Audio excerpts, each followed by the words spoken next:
opened this up already, but I got a free t-shirt, little koozie. This air freshener smells bomb. And little bottle opener and whatnot that I got from the Duramax store when I ordered my intake, the S&B intake. So I'm gonna install it. It's probably really easy. Most of them are. And apparently I'm not supposed to skip any steps. So this is the stock intake. We get to work on this baby. Should be super easy. So this is what we get. Pipes. This box is huge. Oh my god. Intake. Like, filter is ridiculous big.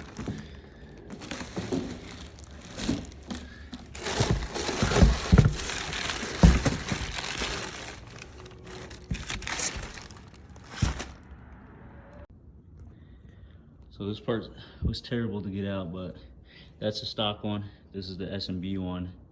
That one's like free flowing. This one, not so much.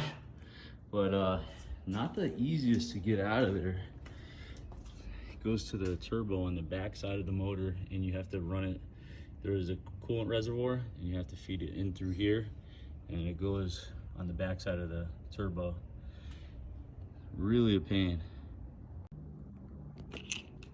This filter is ridiculous big. It's like, oh man. It's about like 14.5 inches. Oh my God, that's crazy. This thing is huge. And like width-wise or diameter, it's probably like, probably about 7.5 inches or so.